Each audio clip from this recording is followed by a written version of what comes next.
Powidian accélère vers la mobilité hydrogène.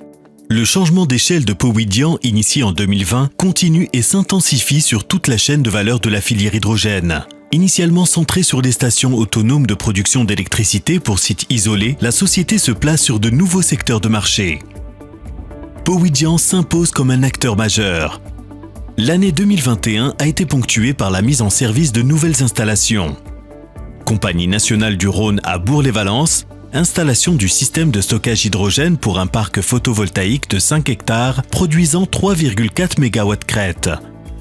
Direction générale de l'aviation civile à Sarlat, installation sur site isolé d'une station de secours par pile hydrogène et énergie renouvelable pour l'alimentation d'une antenne radio de navigation aérienne. Projet en partenariat avec Bouygues Énergie et Services.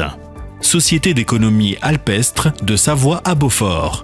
Conception et mise en service d'un nouveau groupe électrogène hybride alimenté par de l'hydrogène vert et de l'énergie solaire au cœur de l'alpage savoyard.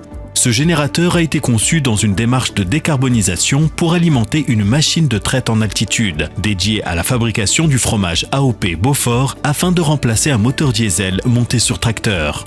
Donc l'avantage du système Powidian, c'est que déjà il fait aucun bruit, donc le groupe est silencieux. Après, le gros avantage, c'est par rapport aussi au soleil. Juste avec l'énergie du soleil, on traite l'après-midi, donc c'est vraiment quelque chose de bien. C'est une grosse économie aussi de fuel, donc une économie aussi d'argent. Et puis aucune pollution, quoi. Ça c'est important, quoi.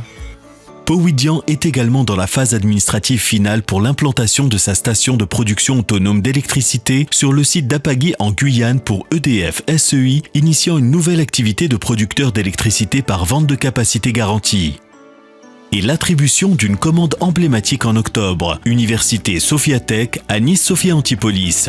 Un autre projet en collaboration avec Bouygues Énergie et Services pour le déploiement d'un système d'autoconsommation solaire et d'un stockage d'énergie hydrogène. En complément de ces solutions stationnaires, Powidian élargit son offre de groupe électrogène à hydrogène de sa gamme Mobile Power.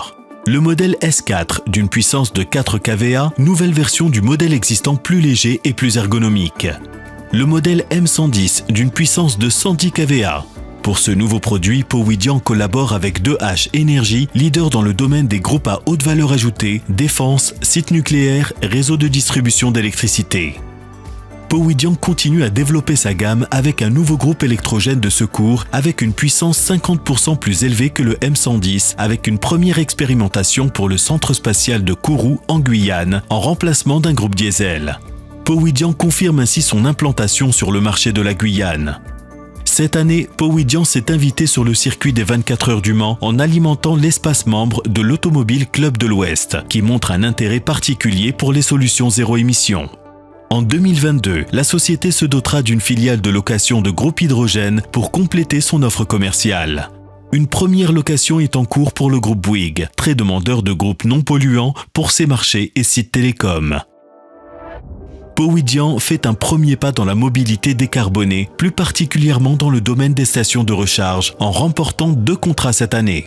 Un contrat d'assistance à maîtrise d'ouvrage, H2 Créteil, de production d'hydrogène décarboné sur un site de traitement de déchets du groupe Suez avec l'installation d'une station de distribution d'H2 pour des bus franciliens.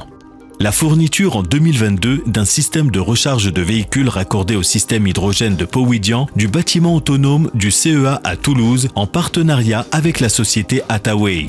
En juillet 2021, Powidian donne un sérieux coup d'accélérateur dans la mobilité zéro émission en ouvrant sa nouvelle activité de constructeur de véhicules utilitaires électriques hydrogène, marché en pleine expansion et qui dispose du fort soutien des pouvoirs publics.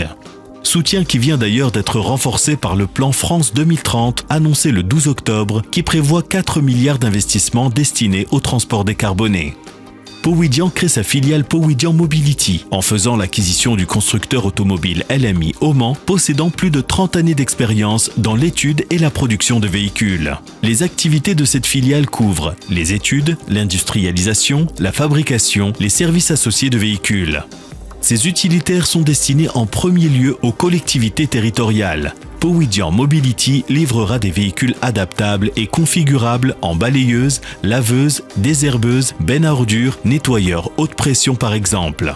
Ces véhicules seront commercialisés en version simple électrique puis en version hydrogène par l'ajout de son kit hydrogène pour un coût réduit.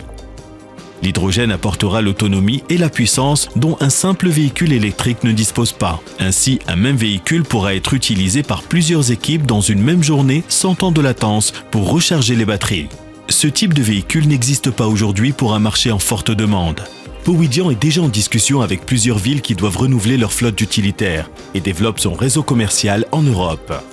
Actuellement, les besoins sont réels, mais l'offre du tout électrique n'est pas suffisante. Powidian Mobility a une belle carte à jouer dans la complémentarité des technologies électriques et hydrogène. Ce véhicule se démarque sur différents points. Le premier point, c'est que si on le vend dans la version électrique pure, il sera en concurrence avec d'autres constructeurs qui vendent déjà des véhicules électriques.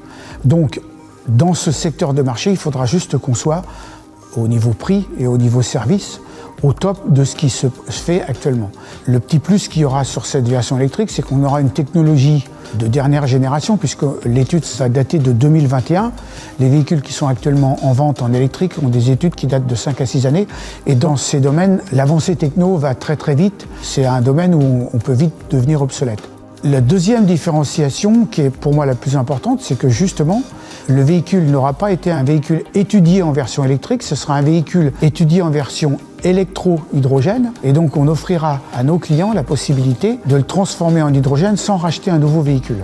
Et ça, c'est un point fort commercial et aussi technologique.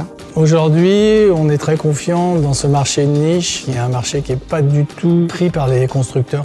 Et surtout, on est très confiant parce qu'on a notre investisseur Xeris Invest qui nous suit et on pense prendre de vitesse un certain nombre de concurrents qui vont vouloir se mettre sur ce marché parce qu'on a l'apport financier pour aller vite. On a la technologie, on a les idées. Si on a l'argent, c'est le pari gagnant, quoi. Donc les trois piliers de ça, c'est Powidian, LMI et Xeris. La commercialisation est prévue dès le premier trimestre 2023 pour le modèle électrique et fin 2023 pour le kit hydrogène. Dès 2024, Powidian Mobility mettra également sur le marché de petits utilitaires frigorifiques pour des livraisons urbaines décarbonées. L'objectif est de produire dès 2025 plusieurs centaines de véhicules par an commercialisés dans toute l'Europe. Powidian passe aujourd'hui à la vitesse supérieure avec le développement d'activités majeures du marché de l'hydrogène en très forte progression. La société est au rendez-vous du défi de sa croissance économique.